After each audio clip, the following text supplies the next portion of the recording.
আলো ঝলমলে মঞ্চে আতিফ আসলাম আর গ্যালারিতে হাজারো দর্শকের উচ্ছ্বাস। একের পর এক জনপ্রিয় গান, কিন্তু আলো নিভতেই সামনে আসে ভিন্ন এক গল্প।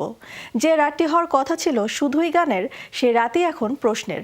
একদিকে আলোচনায় আতিফ আসলামের মুগ্ধ করা পরিবেশনা, অন্যদিকে আয়োজনের নানা অব্যবস্থাপনা, দর্শকদের ভোগান্তি এবং অনিয়মের অভিযোগে এখনও সমালোচনার কেন্দ্রবিন্দুতে সেই কনসার্ট। উচ্ছ্বাসের আড়ালে কি ছিল সেই গল্প, বিস্তারিত থাকছে প্রতিবেদনে। 24 জুলাই মাদানী এভিনিউতে অনুষ্ঠিত হয়ে গেছে মেইন স্টেজ ফিচারিং আতিফ আসলাম শিরোনামের কনসার্ট। পরন্ত বিকেলে রোদ বৃষ্টি উপেক্ষা করে কনসার্ট ভেন্যুর বাইরে তখনও দর্শকদের দীর্ঘ সারি। বিকেল থেকে বিভিন্ন বয়সের ভক্তরা এসে জড়ো হয়েছেন সেখানে। শুধু রাজধানী নয়, দেশের বিভিন্ন জেলা থেকেও অনেক ভক্তই এসেছেন তাদের জনপ্রিয় শিল্পী আতিফ আসলামের গান সরাসরি উপভোগ করতে। কারো হাতে ছিল আতিফ আসলামের পোস্টার বা প্ল্যাকার্ড, আবার কেউ বা তার জনপ্রিয় গানের লাইন গেয়েও প্রকাশ করেছেন উচ্ছ্বাস। पहली नजर में कैसा जादू कर दिया, मेरा अपन बैठा है मेरा जिया, जाने क्या होगा क्या पता। আচ্ছা, এটা আমার লাইফের এমনিতে ফার্স্ট কনসার্ট অ্যান্ড সেটা হচ্ছে আতিফ আসলামের। আমি actually very excited. Aadat favourite. Atif আসলাম চাইল্ডহুড মানে সিঙ্গার ক্রাশ একদম বলতে গেলে। আর এখন বলবেন গান বললাম, হ্যাঁ, আদাত, দুরি, তারপর হচ্ছে বেইনতাহা।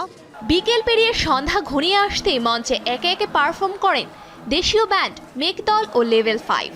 দর্শকদের করতালি, উল্লাস আর মোবাইলের আলোয় ভেসে গিয়েছিল মাদানী এভিনিউর পুরো ভেন্যু।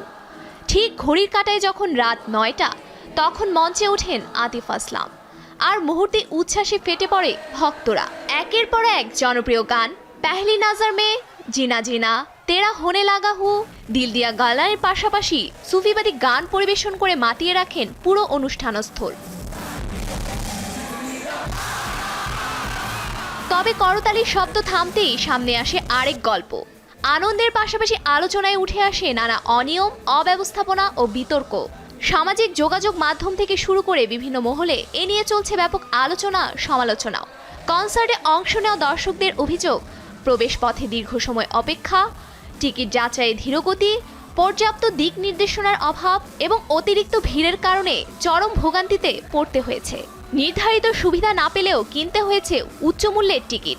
নিরাপত্তা ও দর্শক ব্যবস্থাপনায়ও ঘাটতির অভিযোগ তোলেন উপস্থিত অনেক দর্শকই।